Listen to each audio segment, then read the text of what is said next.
Parmi les auteurs et les poètes de la Renaissance, vous connaissez certainement Ronsard, Montaigne ou Rabelais.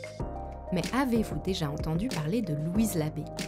Moins célèbre que ses contemporains masculins, cette poétesse originaire de Lyon a écrit des sonnets dans lesquels elle parle de désir féminin et d'amour et invite les femmes à penser librement.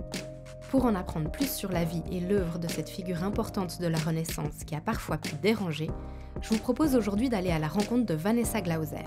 Elle est spécialiste de la poésie française du XVIe siècle et première assistante au Centre interdisciplinaire d'études des littératures de la Faculté des lettres de l'UNI. Bonjour Vanessa Glauser. Bonjour. Bienvenue. Merci beaucoup. Merci à vous de nous accorder du temps. Alors, vous êtes spécialiste de la poésie française du XVIe siècle et vous avez écrit une thèse sur la poésie de la Renaissance qui va paraître cette année, je crois. Oui, normalement cette année. Normalement ça devrait être chez Classique Garnier, oui. Comment est-ce qu'elle s'appelle ? Donc ça va être Pain d'art nouveau, Sappho nouvelle, représentation poétique de Ronsard et de Louise Labbé. On se réjouit de la découvrir et donc on va notamment parler de Louise Labbé aujourd'hui, moins de Ronsard a priori, mais qui sait. Qu'est-ce qui vous a amené à la poésie et plus précisément à la poésie de la Renaissance, si vous vous remettez dans la peau de la jeune chercheuse, quoi que vous êtes toujours jeune, mais que vous étiez il y a quelques années quand vous avez commencé vos recherches ? Donc je me suis d'abord intéressée, je dirais, de manière générale à la littérature de la Renaissance parce que c'était...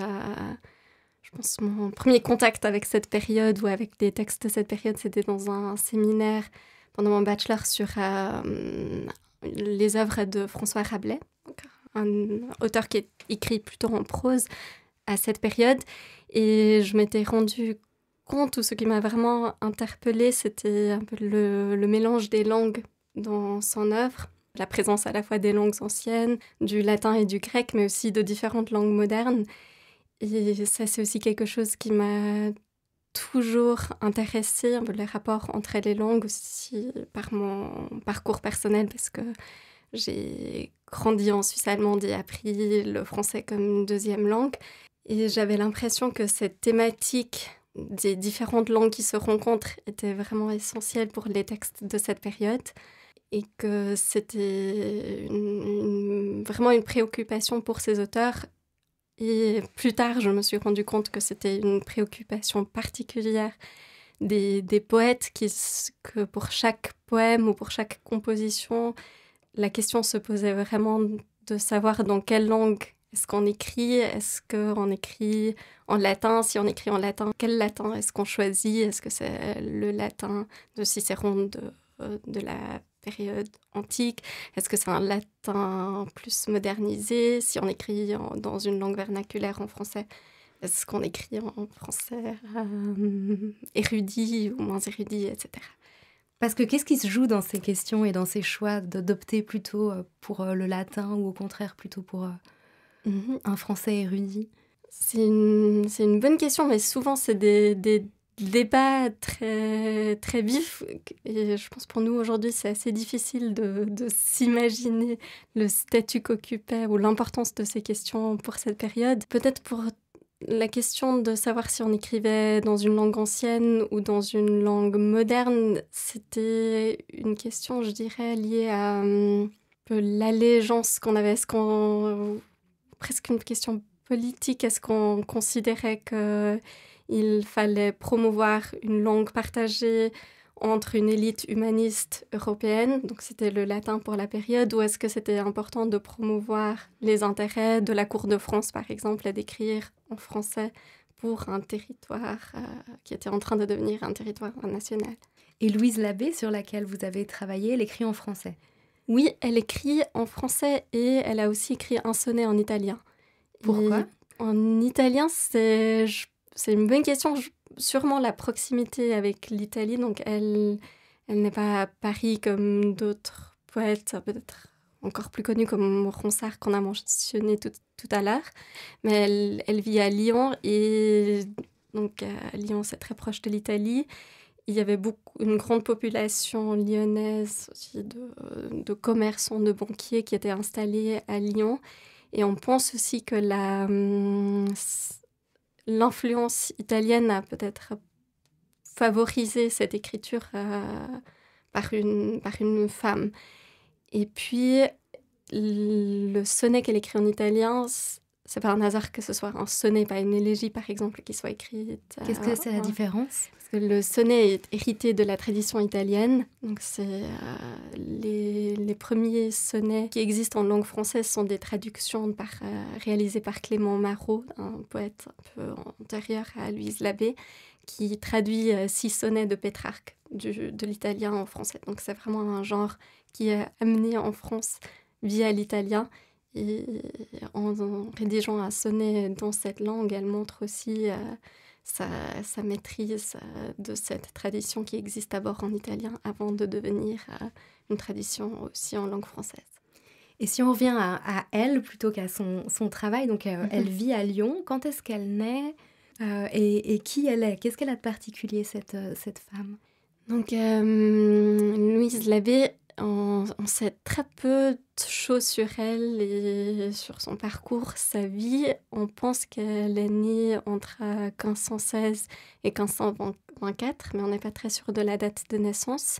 Elle grandit dans une famille de cordiers, donc ça veut dire que son père, Pierre Charly, était un fabricant de cordes. Et elle a plusieurs frères et sœurs dont on ne sait pas non plus grand-chose. Et puis elle va aussi épouser un cordier, Edmond Perrin. Et vraiment, la seule publication qu'on a de Louise Labbé, c'est une publication de ses œuvres qui vont paraître en 1555 chez un éditeur qui s'appelle Jean de Tourne, qui était un éditeur qui jouissait d'une assez grande renommée, pas seulement à Lyon, mais en France à cette période, qui a publié aussi, par exemple, des recueils de poèmes de Marguerite de Navarre, qui était la sœur du roi François Ier.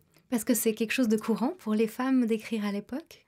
Non, ce n'est pas très courant. Et aussi, ce qui surprend ou ce qui est un peu surprenant dans cette publication de Louise Labbé, c'est qu'elle publie en tant que femme appartenant non pas à une élite, à l'aristocratie ou la famille royale comme Marguerite de Navarre, mais que c'est une femme roturière, donc appartenant à la bourgeoisie, qui a grandi dans un milieu où on ne peut pas savoir ou dire avec certitude « Ah, elle a appris à lire et à écrire de cette façon ». C'est un peu un mystère ou une énigme de savoir comment Louise Labbé a pu acquérir cette éducation qui lui a permis d'écrire ses œuvres. Et donc elle écrit un unique recueil au cours de sa vie. Qu'est-ce qui contient ce recueil ? Donc c'est un recueil qui commence avec une préface, une épître dédicatoire à une autre jeune femme lyonnaise, Clémence de Bourges. Et cette préface est suivie d'un débat entre folie et amour. Donc un débat qui s'inspire un peu de cette tradition humaniste des débats qu'on connaît aussi d'Erasme, qui écrit par exemple un éloge de la folie au début du XVIe siècle. Et ensuite, il y a 3 élégies, 24 sonnets, donc, dont un sonnet en italien, et à la fin du recueil, il y a aussi 24 poèmes d'éloge à Louise Labbé, des écrits de divers poètes à la louange de Louise Labbé. Donc c'est un recueil qui est très, très hétérogène en fait. Oui, c'est un recueil qui est très varié, et ça, en soi, c'est pas si particulier pour cette période. Donc souvent, aussi d'autres poètes comme Du Bellay, par exemple, ou Guillaume des Hôtels, qui publie Le repos amoureux 2 ans avant la publication des œuvres de Louise Labbé. Ces poètes-là aussi, ils combinent ils réunissent différents genres poétiques au sein d'un même recueil. Ce qui peut-être surprendre davantage chez Louise Labbé, c'est le choix d'appeler ce recueil œuvre, de donner ce titre d'œuvre. Et c'est plus ça qui est inhabituel pour une première publication. Parce que les publications ont des titres plus explicites habituellement ? Oui, et souvent quand on intitule un recueil par le titre « Les œuvres », c'est pour parler par exemple des œuvres des poètes de l'Antiquité, donc qui sont décédés, ou Ronsard par exemple, qui commence sa carrière de poète en 1550, donc 5 ans avant Louise Labbé, il va publier différents recueils, et en 1560, il va publier les œuvres beaucoup réunir ces publications qui sont déjà connues auprès du public lettré. Et pour Louise Labbé, on n'a pas de traces d'autres publications. Donc c'est la toute première publication qui porte déjà ce titre d'œuvre, comme s'il s'agissait déjà d'une œuvre connue et d'une autrice connue elle aussi. Alors Louise Labbé, c'est quelqu'un qui... c'est une poétesse à qui d'autres chercheurs et chercheuses se sont intéressés avant vous, dont notamment Mireille Huchon, qui est professeure de littérature à la Sorbonne et qui a publié en 2006 un ouvrage qui s'appelle « Louise Labbé, une créature de papier ». Et vous m'avez dit en préparant cet entretien que cet ouvrage marque vraiment un tournant dans la réception de Louise Labbé, puisque Mireille Huchon remet en question l'existence même de Louise Labbé. Qu'est-ce qui fait dire à Mireille Huchon que Louise Labbé n'a peut-être pas existé ? Oui, donc Mireille Huchon, dans cet ouvrage « Une créature de papier », elle remet en question l'existence de Louise Labbé en tant qu'autrice des œuvres. Elle ne remet pas forcément en question l'existence de Louise Labbé en tant que personne, mais elle remet en question son statut d'autrice. Il y a plusieurs choses qui font que Mireille Huchon adopte ou cherche à défendre cette hypothèse. Peut-être d'abord un premier élément qui revient à ce que j'ai déjà dit par rapport à la vie de Louise Labbé et par rapport au fait qu'on a très peu de connaissances sur son éducation. Et pour Mireille Huchon, il est très peu probable qu'une femme qui aurait grandi dans les circonstances de Louise Labbé aurait pu acquérir la culture et le savoir nécessaire à rédiger, à composer des genres qui sont des genres assez élevés, donc comme le débat qui est un genre humaniste, des élégies, c'est un genre qui a été pratiqué par des poètes comme Ovide à l'Antiquité et repris par d'autres poètes à la Renaissance comme Clément Marot, et aussi des sonnets qui viennent seulement d'arriver en France et où on a des exemples chez des poètes comme Du Bellay ou Ronsard. Donc pour Mireille Huchon, elle ne voit pas comment une femme appartenant à la classe sociale de Louise Labbé aurait pu avoir la culture pour écrire une œuvre de ce niveau d'érudition. Ça, c'est un argument, mais l'autre argument est peut-être plus historique, où Mireille Huchon revient sur des témoignages de la vie de Louise Labbé au XVIe siècle, où il en a l'impression qu'il y avait déjà il n'y a pas de doute vraiment au XVIe siècle sur le statut d'autrice de Louise Labbé, mais elle a parfois, chez certains auteurs, une mauvaise réputation. Déjà, du vivant de Louise Labbé, il y a plusieurs textes qui circulent où on parle d'une belle cordière qui revient sous la plume de différents poètes et aussi d'autres auteurs en prose. Et l'exemple le plus célèbre, c'est Jean Calvin, donc le réformateur de Genève, que tout le monde connaît certainement très bien ici à Lausanne. Donc Jean Calvin écrit un texte très polémique contre les catholiques, où il dit, dans une phrase, où il critique un peu les mœurs légères de Louise Labbé. Pas de Louise Labbé, pardon, excusez-moi, de la belle cordière. Et on peut penser qu'il parle peut-être de Louise Labbé, comme elle était aussi issue d'une famille de cordiers, mais on n'est pas absolument certain.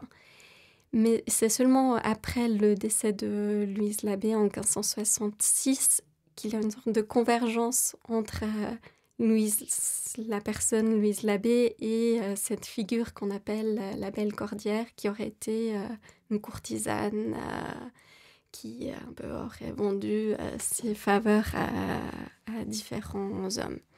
Et c'est notamment dans le texte d'un historien qui s'appelle Claude de Ruby, qui lui aussi va s'acharner contre Louise Labbé et appeler Louise Labbé aussi la belle cordière et dire que ce n'était qu'une courtisane. Mais est-ce qu'on peut pas voir ça aussi comme une tentative de discréditer peut-être une femme qui était reconnue et qui avait un talent certain ? Oui, on peut le voir de cette manière. Oui, et je devrais dire donc Claude de Ruby, il ne dit pas non, il dit pas qu'elle n'a pas écrit ses œuvres. Il dit simplement qu'elle tenait peut-être un salon, qu'elle a écrit des textes, mais qu'en même temps, elle était une courtisane. Et oui, je pense qu'on peut voir ça de cette manière aussi. Ça a été relevé par d'autres personnes déjà à plusieurs reprises que dans cette dédicace, la lettre dédicace à Clémence de Bourges, Louise Labbé thématise aussi cette difficulté pour une femme de se montrer dans la sphère publique en publiant ses œuvres, parce que c'est aussi ce geste, c'est pas juste l'écriture qui est inhabituelle, mais c'est surtout ce geste de la publication, le fait de s'exposer dans une sphère qui est traditionnellement réservée aux hommes. Et donc c'est comme si elle avait anticipé les reproches ou les polémiques qu'il allait avoir à son encontre en écrivant cette lettre et en thématisant cette question-là. Oui, donc dans cette lettre à Clémence de Bourges, elle dit à cette autre jeune femme de Lyon que je vous adresse à vous en tant que guide pour sortir avec moi dans cette sphère publique pour que je ne sois pas toute seule. Et il y a vraiment cette idée qu'une femme qui est seule dans la sphère publique, c'est une femme publique. Et une femme publique, c'est aussi une manière de désigner à la Renaissance une prostituée. Et je ne sais pas si c'est une manière d'anticiper le débat ou juste d'être sensible aux conventions sociales qui existent à cette période. Et est-ce qu'elles se connaissaient personnellement, Louise Labbé et Clémence de Bourges ?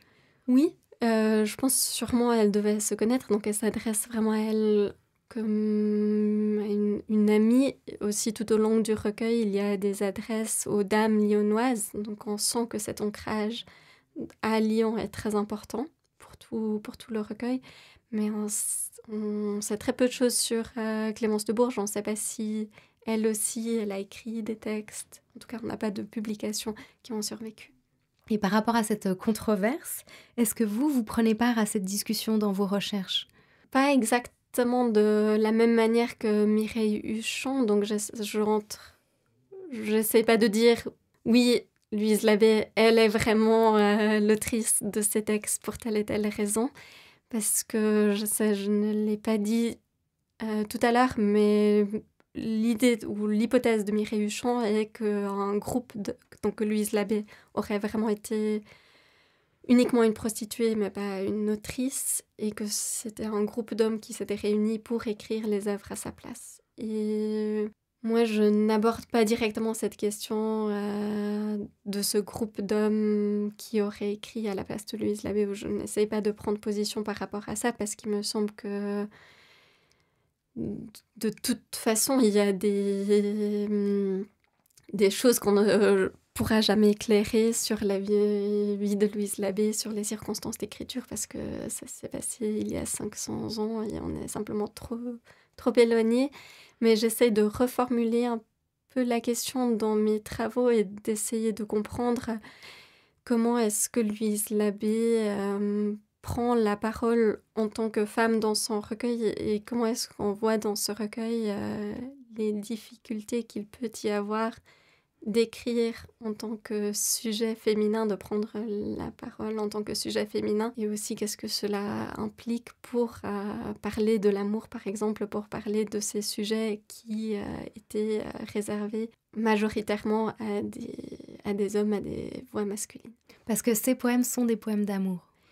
Oui, il y a les élégies qui sont des sortes de plaintes amoureuses, et puis il y a les 24 sonnets qui sont des poèmes d'amour.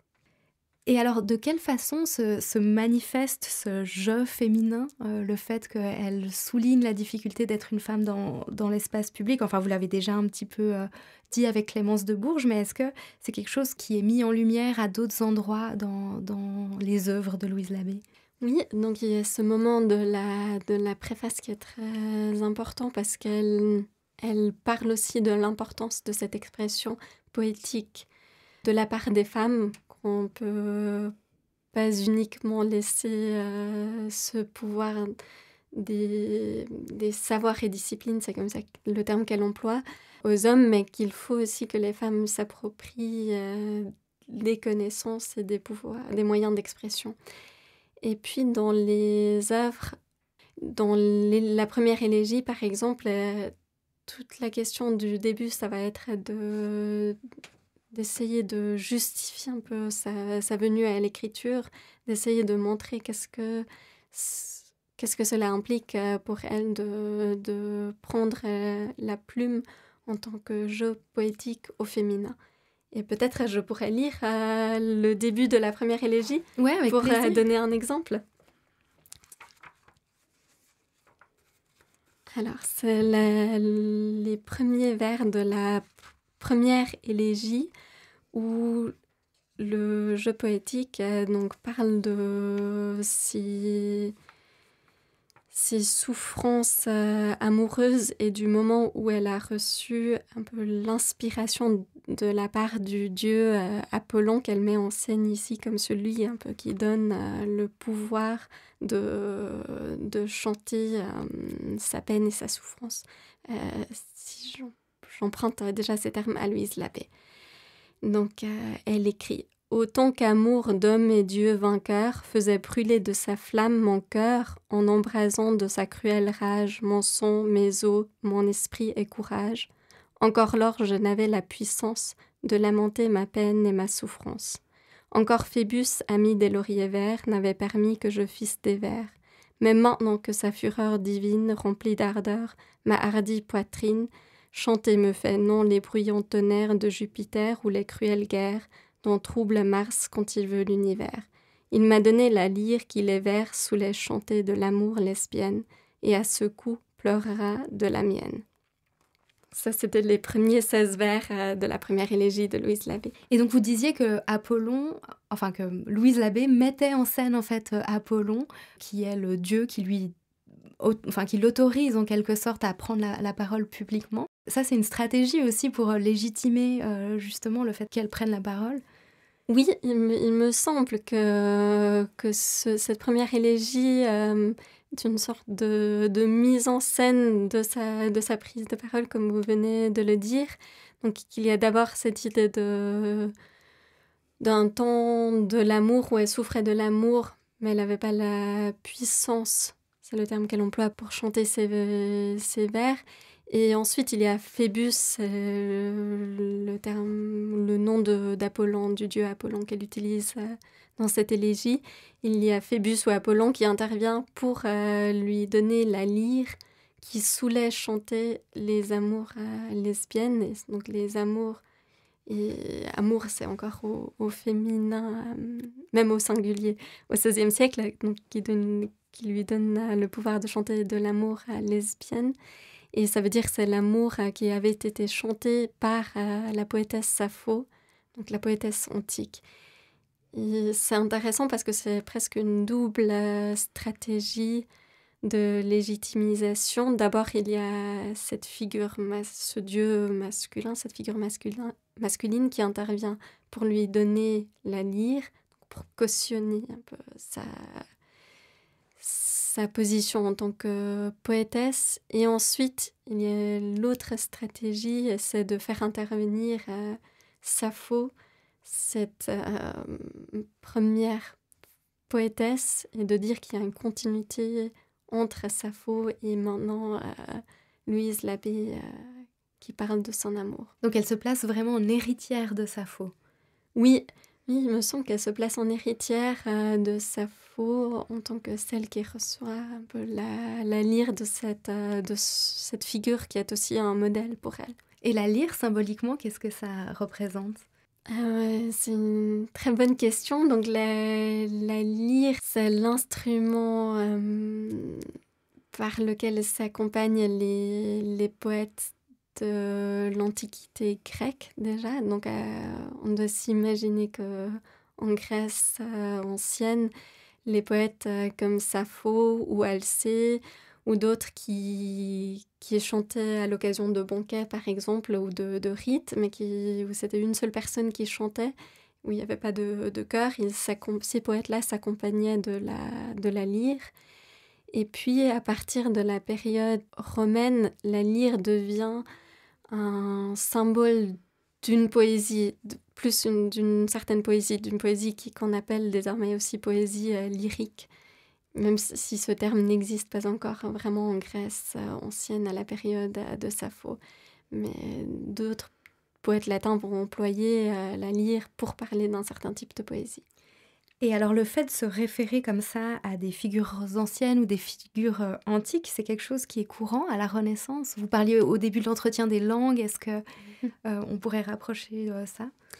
Oui, c'est quelque chose qui est très important pour les poètes un peu de la période qui m'intéresse tout particulièrement, donc de cette période des années 1550, mais en fait c'est aussi vrai pour les années qui précèdent et aussi après, mais peut-être ça devient de moins en moins important par la suite parce que au début, dans la première moitié du XVIe siècle, et tout particulièrement dans les années 1550, les poètes cherchent à montrer qu'ils peuvent produire une poésie tout aussi prestigieuse et érudite que la poésie des anciens. Et donc, ils doivent sans cesse faire référence à des traditions antiques pour montrer qu'ils peuvent faire la même chose en langue vernaculaire, en français par exemple. Et donc Louise Labbé, parle d'amour dans ses poèmes notamment, mais est-ce qu'elle parle aussi, de la féminité? Est-ce que c'est un des thèmes qui traverse son œuvre ou pas du tout? Oui, la féminité... Peut-être que c'est une mauvaise question. Non, je dois juste réfléchir à comment est-ce qu'on définirait la féminité, mais en tout cas, elle parle... Le fait d'être un sujet au féminin, ça c'est quelque chose d'important. Donc dans les élégies aussi, elle va s'adresser aux... Ça je l'ai déjà évoqué, elle va s'adresser aux dames lionnoises, essayer de créer une sorte de communauté où elle va aussi demander aux dames de ne pas lui reprocher son amour, donc d'être indulgente avec elle en tant que poétesse, mais aussi poétesse qui écrit de l'amour. Et puis dans les sonnets, elle va beaucoup thématiser un peu la blessure amoureuse et quelles sont les souffrances qu'elle doit subir avec cette blessure. Et elle évoque aussi souvent l'injustice qu'elle est devenue, qu'elle est amoureuse à cause de son bien-aimé, mais que lui l'a délaissée, qu'il ne souffre pas autant qu'elle. Si vous voulez, je peux aussi lire encore un sonnet peut-être pour montrer un exemple. Oui, avec grand plaisir. De cette souffrance amoureuse. Je vais juste...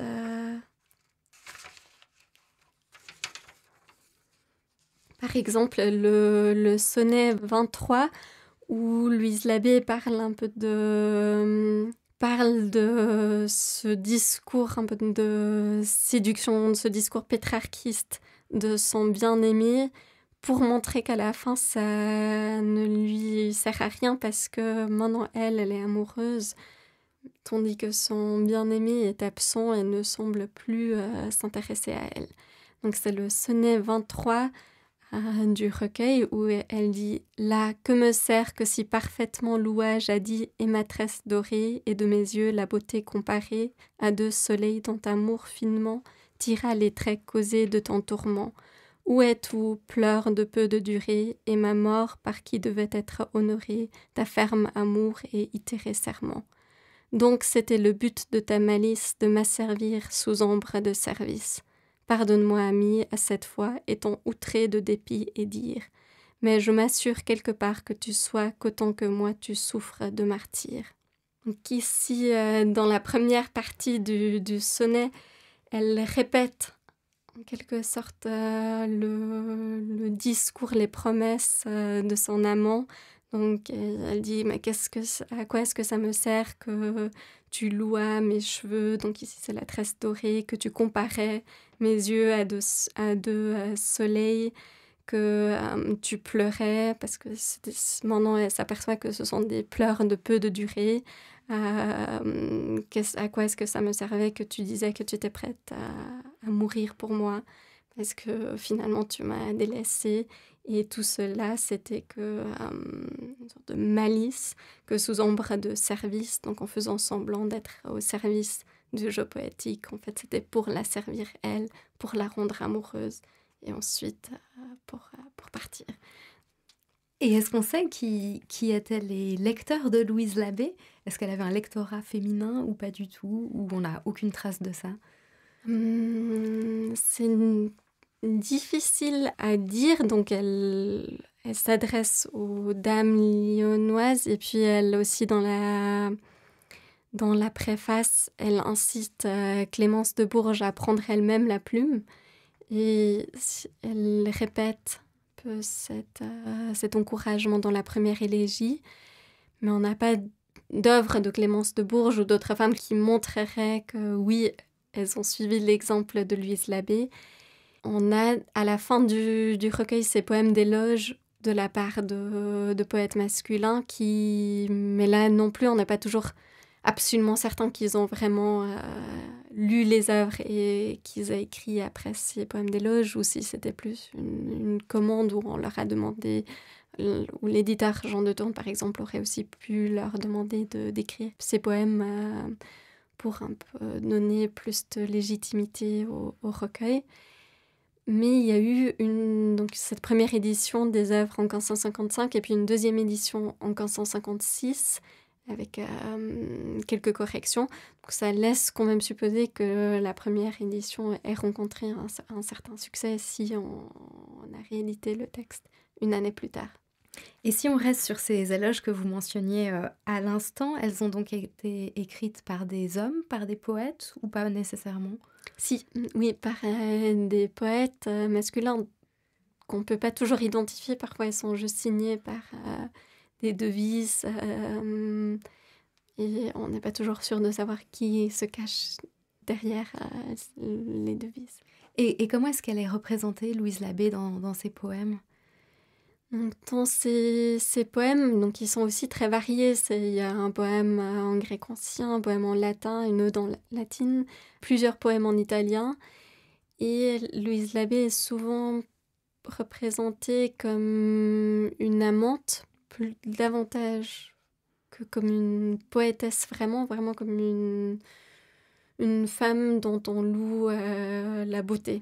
C'est surtout ce thème-là qui revient de manière constante à travers les 24 pièces. Est-ce que ça serait une muse, une sorte de muse, ou pas tellement ? Oui, il y a un sonnet qui reprend cette allusion aussi à Sappho dans la première élégie et qui appelle Louise Labbé première ou 10e des muses. Et la 10e muse, c'est une autre façon d'évoquer Sappho.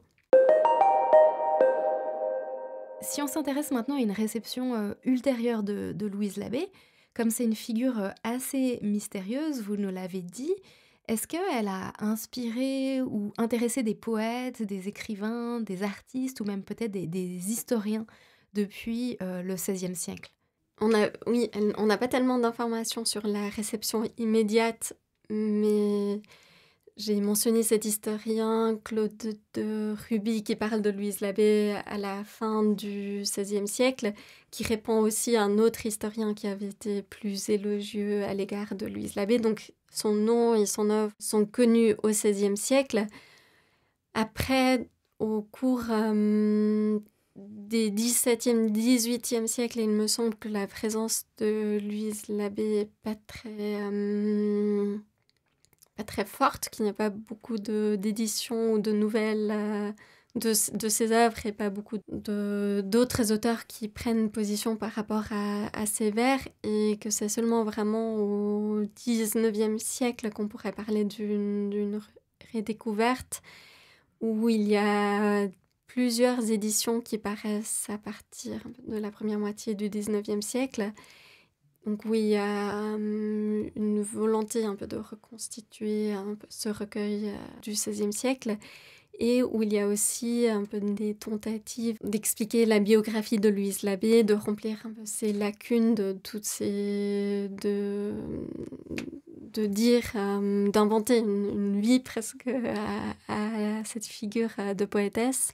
Et je reprends, ou je pourrais citer peut-être une biographie qui a paru récemment de Louise Labbé, de Élise Ragenbach, qui, elle parle aussi de cette réception de Louise Labbé au XIXe siècle, et qui dit que c'est à ce moment qu'on invente une véritable héroïne romanesque, à partir de cette figure historique qui était Louise Labbé, qu'on lui prête des amours avec d'autres poètes de la période, qu'on se dit que peut-être Elle aurait aussi qu'elle aurait participé à des expéditions guerrières, etc., qu'elle devienne vraiment une figure mythologique presque. Et qu'est-ce qui explique dans le contexte de ce 19e siècle que tout à coup on la redécouvre? Est-ce que c'est une période où on redécouvre beaucoup de poètes ou d'auteurs de la Renaissance? Oui, j'ai l'impression qu'au 19e siècle, il y a un regain d'intérêt pour les auteurs de la période médiévale et renaissante, et que cela s'inscrit dans cet intérêt général là. Et puis, pour Louise Labbé, en tant que femme, elle a sûrement encore un statut particulier dans ses travaux qui émergent sur des figures de la Renaissance. Et est-ce que vous avez pu observer que les femmes poètes donnaient plus lieu à une forme de mythologie que les hommes poètes, par exemple?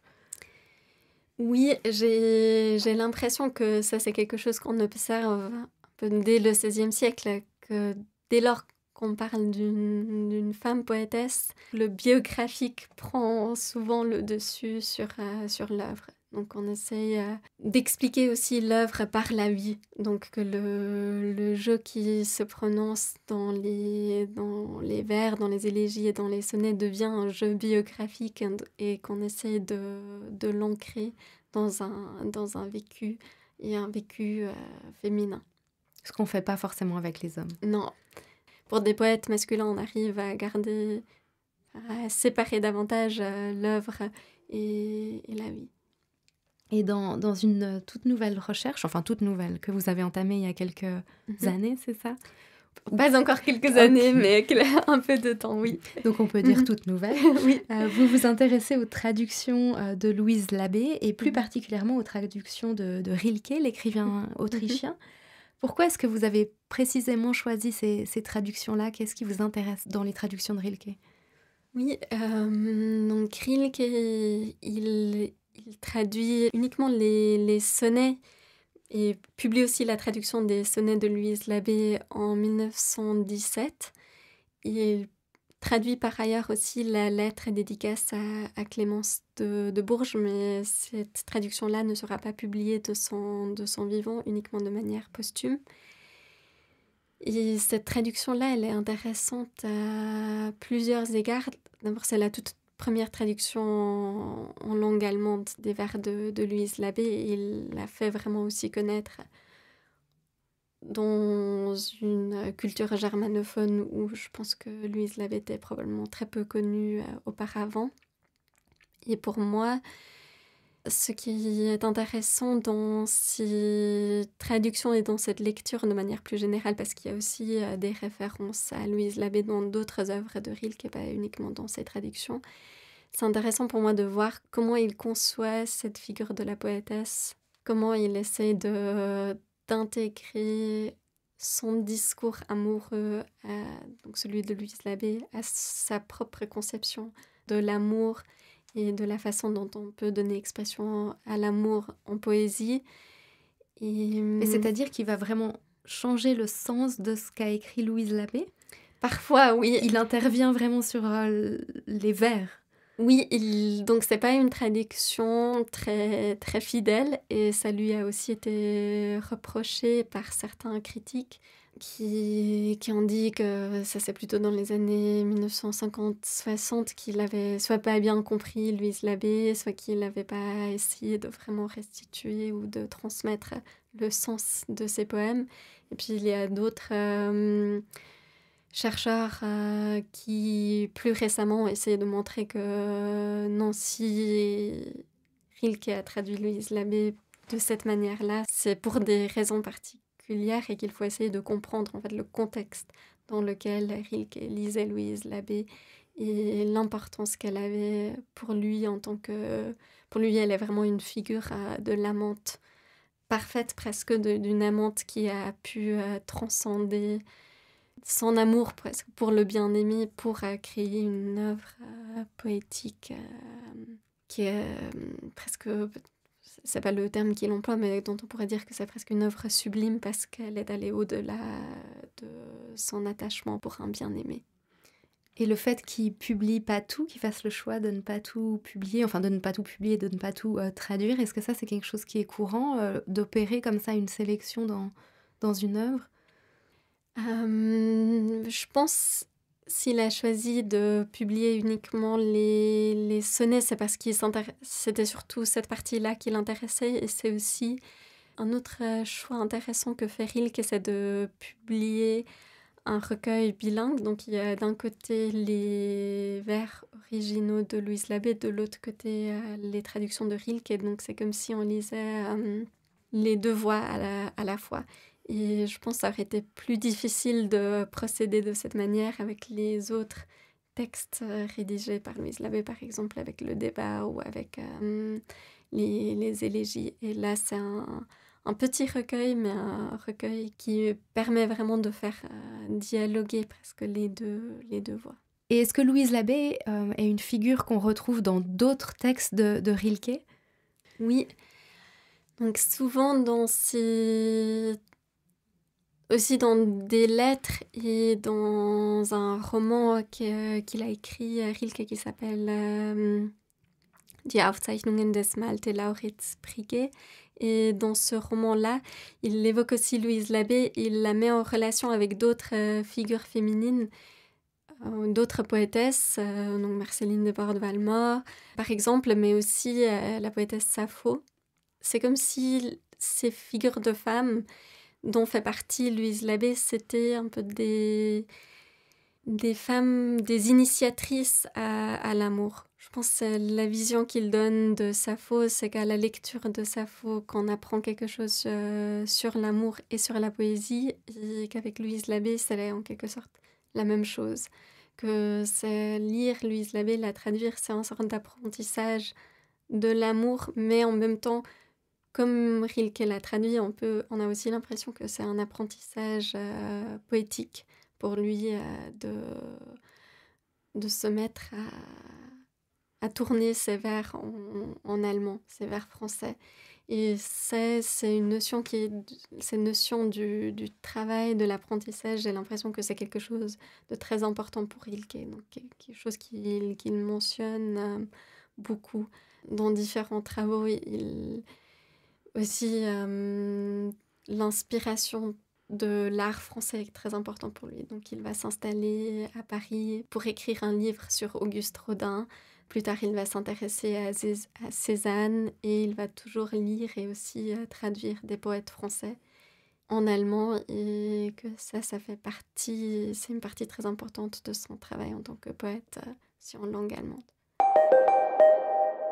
Alors, on vient de voir comment Rilke interprète la figure de Louise Labbé, mais est-ce qu'il y a aussi des critiques peut-être des critiques ou des écrivains, des écrivaines plus contemporaines qui se sont réappropriées cette figure? Oui, donc il y a beaucoup de réappropriation de Louise Labbé au fil des siècles, aussi des traductions en différentes langues, pas seulement en allemand, jusqu'à aujourd'hui, de manière très contemporaine. Par exemple, je pense juste à ça à l'instant, il y a un célèbre, peut-être le sonnet le plus célèbre de Louise Labbé qui commence avec les vers baise-moi, rebaise-moi et baise. Et ça, c'est repris par Nick Cave, par exemple, dans une chanson récente qui commence par les mots Kiss me again. Et donc, je pense que c'est aussi une reprise de ces vers de Louise Labbé. Un autre exemple qui est peut-être un peu moins connu que je peux mentionner ici, c'est la reprise par Monique Wittig. C'est à la fois une autrice où elle préférait en fait le terme de auteur. Donc je vais le garder pour elle. Donc un écrivain d'auteur qui a publié des romans comme Opoponax, mais qui était aussi militante féministe et qui est surtout connue pour ce texte La pensée straight. Mais dans Opoponax, il y a beaucoup de citations qui sont intégrées à ce récit. Qui raconte quoi? Qui raconte une histoire d'amour entre deux jeunes... d'abord, une jeune fille qui s'appelle Catherine Legrand Et puis, dans la dernière partie du roman, Catherine Legrand noue une relation avec une autre fille qui s'appelle Valérie Borges. Et ça, c'est une partie du récit, mais ce qui est surtout particulier dans ce roman, c'est qu'il est raconté à la troisième personne avec « on », et que chaque fois que les personnages sont nommés, c'est aussi par leur nom complet. Donc c'est toujours Catherine Legrand, c'est toujours Valérie Borges qui apparaissent en tant que telles dans le roman. Et il y a une scène très importante où Catherine est dans le jardin avec Valérie Borges et elle va écrire 2 vers dans le sable. Et Valérie Borges va lire ces vers, et ces 2 vers, ce sont 2 vers de Louise Labbé. Et peut-être je peux lire aussi ces 2 vers qu'elle écrit dans le sable. Ce sont des vers extraits du sonnet 9. Et ce sont les 2 vers suivants. Plaisant repos, plein de tranquillité, continuez toutes les nuits, mensonge. Je vous propose qu'on conclue sur les mots de Louise Labbé, c'est peut-être la meilleure manière de finir. Merci beaucoup Vanessa Glauser d'avoir pris le temps de nous rencontrer aujourd'hui et d'avoir partagé toutes ces recherches avec nous. Merci à vous. Et à bientôt.